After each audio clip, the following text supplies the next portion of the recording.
Rescue operation में दुश्वारी मौसम की संगीनी शिद्दत की वजह से है। बहुत ही गमज़दा है तुर्की। पूरा 3 माह के लिए इमरजेंसी का नफाज कर दिया गया है। सोशल मीडिया पर एक हॉट टेक्नोलॉजी का ट्रेंड चल रहा है। वजीर आजम या हमारे वजीर खारजा जो है वो आना चाह रहे थे वहाँ पे, तो उनको मना किया गया।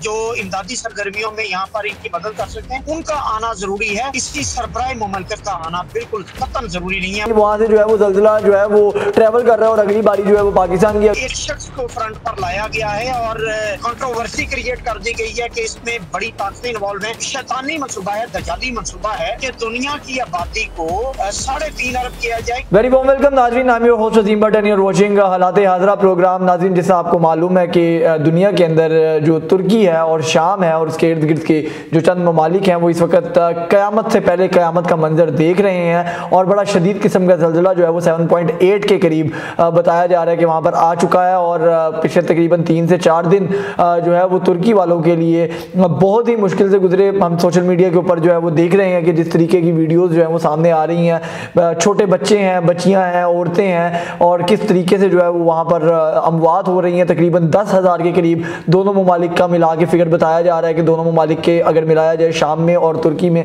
तो अफराद जो है वो 10,000 के करीब जो है वो लुकमा अजल बन चुके हैं, शहीद हो चुके हैं। अल्लाह ताला उनकी मग़फ़िरत फरमाए। और बहुत ही खतरनाक किस्म का ज़ल्ज़ला आ रहा है। और उसके साथ साथ एक जो मिथ जुड़ी हुई है वो ये है कि एक साइंसदान है, उन्होंने जो है वो ये कहा जा रहा है, उनकी एक ट्वीट वायरल हुई है कि वो 3 दिन पहले ही उन्होंने खबरदार किया था कि भाई आप जो है वो इसके इंतजामात करें। ये सारे मामलात के बारे में हम जानेंगे। इस वक्त वहाँ पर क्या सूरत हाल है, दुनिया सारी इमदाद कर रही है लेकिन मौजूदा सूरत हाल वहाँ पर क्या है। हमारे साथ सीनियर सहाफ़ी सगीर रामे साहब मौजूद हैं तुर्की से। बहुत शुक्रिया सर आपके एक तो वक्त का, और साथ ही सवाल रखता हूँ कि सर ये किस तरह का मामला एक अचानक आया है और आप क्योंकि वहाँ पर मौजूद हैं, क्या हालात हैं, एग्जैक्ट सिचुएशन हमें ज़रूर बताइएगा। बहुत शुक्रिया अजीम भट्ट साहब। बड़ी अंदोनाक सूरत हाल है, बहुत बड़ा अलमिया है तुर्की के लिए। और 2023 में तुर्की जो है वो राइज कर रहा था और दुनिया में खबर थी लुज़ाने मुआहदे ख़त्म होने के बाद तुर्की जो है वो बहुत राइज करेगा वर्ल्ड इकोनॉमी में और पहले 10 पोजीशंस में। लेकिन बदकिस्मती से ये ज़ल्ज़ला जो है ये बहुत बड़ी आफत है। और तुर्की में इस वक्त ताज़ा तरीन हलाकतों की जो सूरत हाल है वो 9,000 से ज़ायद सिर्फ तुर्की में है और 2,000 के करीब शाम में हलाकतें हैं, जो कि 11,000 के करीब कुल हलाकतें और 50,000 अफराद से ज़ायद जख्मी हैं। अभी तक रेस्क्यू ऑपरेशन जो है वो जारी है और रेस्क्यू ऑपरेशन में दुश्वारी मौसम की संगीनी शिद्दत की वजह से है। बाज़ इलाकों में बहुत शदीद बर्फबारी और -5 डिग्री सेंटीग्रेड तक दर्जा हरारत है, जिसकी वजह से दुश्वारी है। नंबर 2 जो दुश्वारी की वजह है वो ज़मीनी राब्ते कट जाना, मेन शाहराहों का डैमेज होना ज़ल्ज़ला के बाइस। और 10 सूबों का तकरीबन राब्ता कट चुका है ज़मीनी रास्ता। और अब फ़ज़ाई रास्ता जो है उसमें दुश्वारी बर्फबारी और संगीन मौसम की है। आपको पता है हेलीकॉप्टर्स जो है जो इमदादी सरगर्मियों में इस वक्त कोशा है, वो उनके लिए समटाइम परवाज करना बड़ा मुश्किल हो जाता है। बर्फबारी जब शदीद होती है या तेज हवा चलती है और बर्फबारी के साथ या बारिश के साथ फ्लाई करना मुश्किल हो जाता है। तो काफी अंतनाक और बहुत ही गमज़दा है तुर्की। पूरा 3 माह के लिए इमरजेंसी का नफाज कर दिया गया है और उसके बाद जो 10 अजला हैं उसके गिरदोनवा जो सूबे हैं उनमें उनकी रहायशों का आर्जी इंतजाम किया जा रहा है और स्टेट ऑफ इमरजेंसी है। 9,000 से जायद जो है स्पेशल फोर्सेस बटालियन जो है वो अपने हेलीकॉप्टर समेत इस ऑपरेशन में हिस्सा ले रही है। इस वक्त तक 1 लाख जो है रेस्क्यू वर्कर्स जो है वो इसमें हिस्सा ले रहे हैं रेस्क्यू। अच्छा सर, चूँकि मैं रामे साहब अभी पढ़ रहा था, मेरे अल्लाह ताला कभी भी ऐसा ना करे कि जो मैंने अभी इदारा सेहत की रिपोर्ट पढ़ी उसके मुताबिक ये बताया जा रहा है कि शायद तुर्की में अल्लाह ताला माफ़ करे, अल्लाह ना ही करे, मैं दोबारा कहता हूँ कि 40,000 के करीब वो कह रहे हैं कि हलाकतें जो है वो हो सकती हैं। और अभी आप भी मुझे कंफर्म कर रहे हैं कि 9,000 से ज़ायद हो चुकी हैं ऑलरेडी। तो ये 40,000 का एक तो फिगर बताया जा रहा है कि 40,000 हलाकतें होंगी और तकरीबन 1.5-2 करोड़ अफराद जो है वो शायद इससे मुतासिर भी होंगे। एक तो इस बारे में भी मुझे बताइएगा। और दूसरा ये कि सर वो चूँकि आप एक जर्नलिस्ट भी हैं बड़े सीनियर और आपको पता है कि ये साइंसदान से मुतल्लिक वो जो एक ट्वीट चल रहा है कि 3 दिन पहले जनाब हमने आगाह किया था, तो अभी तो फिर इस हवाले से अगर उन्होंने आगाह किया था तो क्या तुर्की की गवर्नमेंट ने कोई खास उसके ऊपर अमल दरामद नहीं किया था या इनको पता नहीं था? ये क्या मामला थे, मतलब इस बारे में क्या सिचुएशन थी? आपके पास क्या रिपोर्ट है? देखिए जो नीदरलैंड का जो है फ्रैंक होगर बीट्स जो है, जो जिसने ये दावा किया था कि ये 3 दिन पहले उसने कहा था कि तुर्की में जल्जला आ सकता है। तो ये देखें, आप मुझे ये बताएं कि जल्जले की प्रिकॉशंस क्या ली जा सकती है। यानी एक कैसे पहली बात तो ये कि जल्जला जो है उसको किसी तरह एग्जैक्टली डेट और टाइम के मुताबिक प्रेडिक्ट करना, ये इटसेल्फ बहुत बड़ा सवालिया निशान है। और तुर्की में इस वक्त न्यूज चल रही है कि ये यानी ये ऑफिशियल न्यूज तो नहीं है, सोशल मीडिया पर एक ट्रेंड है जो हॉर्स टेक्नोलॉजी का ट्रेंड चल रहा है। अब इस पेशीनगोई के पेश नजर ये भाम क्रिएट हुआ और ये कंट्रोवर्सी क्रिएट हुई।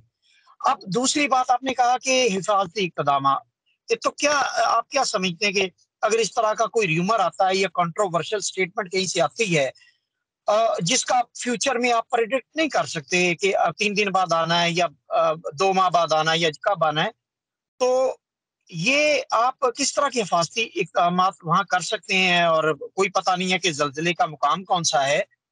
तो ये एक कंट्रोवर्सी है और रूस के मीडिया ने भी इस पर बात की है।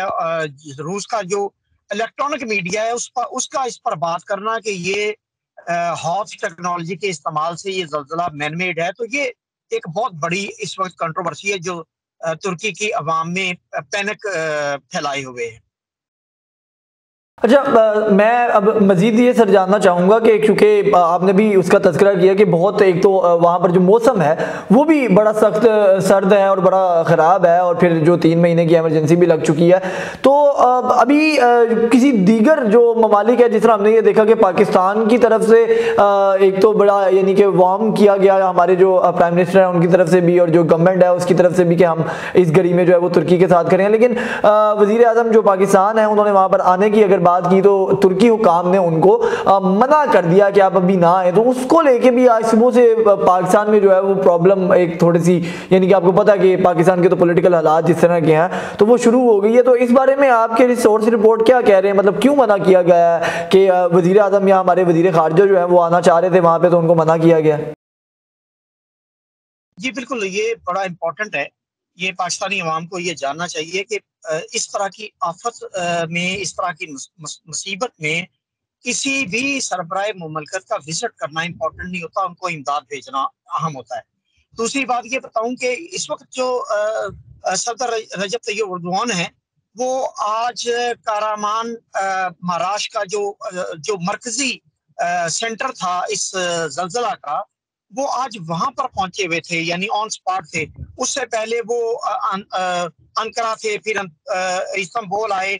यहाँ पर उन्होंने जो इमदादी सरगर्मियों को उसकी प्लानिंग पूरी करनी थी, और तमाम मिनिस्ट्रीज को कह दिया गया कि वो मुतलका इलाकों में अपने जो एक्सपर्ट हजरात हैं जो रेस्क्यू ऑपरेशन में हिस्सा लेके वहां पर इमदादी सरगर्मियों में खातर ख्वाह खिदमत सर अंजाम दे सकते हैं, उनको वहाँ जो 10 सूबे हैं, मुतासरा सूबे, उनमें पहुंचने का कहा गया।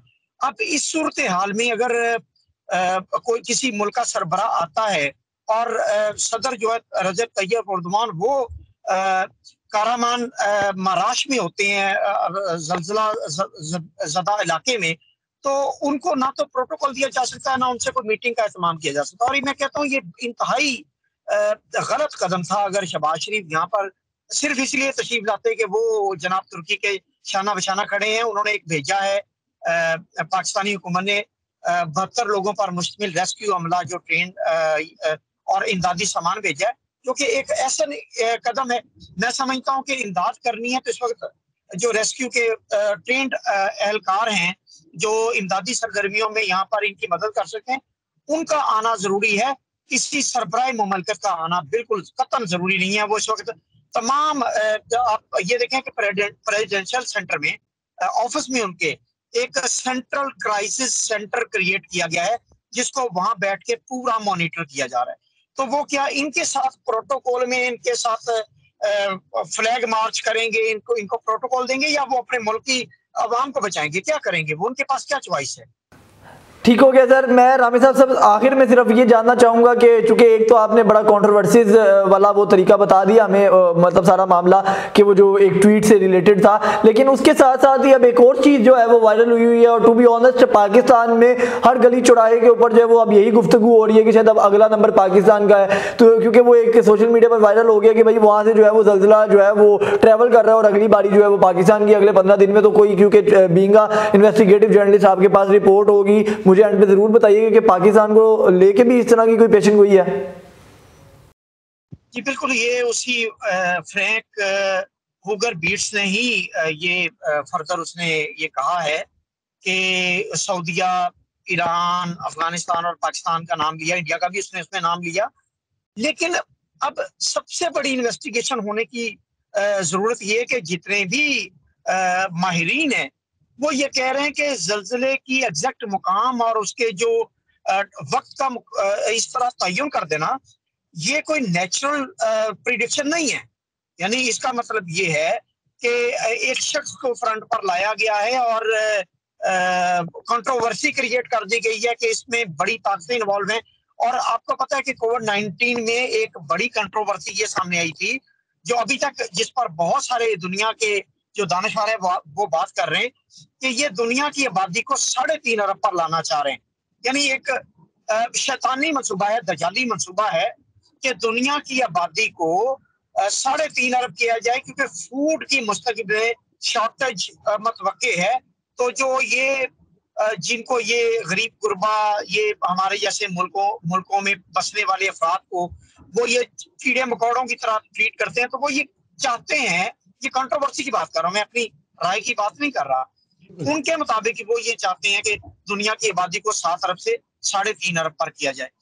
تو اگر اس طرح کی پریڈکشن ہوں گی اور ایگزیکٹلی ان مقامات پر اس ٹائم پر زلزلے آئیں گے اور میس ڈسٹرکشن ہوگی اور بہت زیادہ کیجویلٹی ہوگی تھاؤزینڈس اور ملینز میں, تو یہ ایک ڈیفینیٹلی ایک بہت بڑی پروب بن جائے گی. انویسٹیگیشن کی ضرورت ہوگی کہ یہ جو فرینک ہوگر بیٹس ہے یہ کس کے ایما پر یہ سب کر رہا ہے. اور اس کو آپ آج کل ایک بہت بڑی سوشل میڈیا پر سیمسنگ جو کارٹون ہے اس کا بھی ان پریڈکشن کے حوالے سے بڑا ذکر چل رہا ہے اور بار بار اس کے کلپ چل رہے ہیں کہ یہ بہت پہلے ترکی کے زلزلے اور باقی جو اس نے پریڈکشن کی ہیں. اب اسے پوچھنا چاہیے کہ کیا اس نے سیمسنگ کارٹون دیکھ کے یہ پریڈکشن کی ہے یا وہ کسی کا اعلیٰ کار ہے. یہ بہت امپورٹنٹ سوال ہے, اس کو کوپ کرنا چاہیے. بہت شکریہ صغیر رامے صاحب, سینئر جرنلسٹ ترکی سے ہمارے ساتھ موجود تھے, اور جس طرح انہوں نے آپ نے سنا کہ بتایا, ایک تو وہاں کی صورتحال سے ہم لوگوں نے تمام لوگوں نے جو ہے وہ جانا, اور ساتھ ہی ساتھ یہ جو کنٹروورسیز کریٹ کی جا رہی ہیں, ایک میس کریٹ کیا جا رہا ہے, ایک پینک کریٹ کیا جا رہا ہے. ترکی میں تو یہ معاملہ ہو گیا, لیکن اب یہ پاکستان کو لے کے, افغانستان کو لے کے, ایران کو لے کے شروع کیا گیا ہے. اس تمام تر معاملات کے اوپر صغیر رامے صاحب نے بڑا کھل کے جو ہے وہ بتایا ہے, گفتگو کی ہے کہ دنیا بھر کے لوگ جو ہے وہ اس کو بڑا کنٹروورشل نگاہ سے دیکھ رہے ہیں. حقیقت کیا ہے وہ دیر با دیر جو ہے وہ جلد با دیر جو ہے وہ سامنے آتی ہے, تو آپ کے سامنے رکھیں گے. ابھی مجھے اجازت دیجیے, خدا آپ کا حامی و ناصر ہو.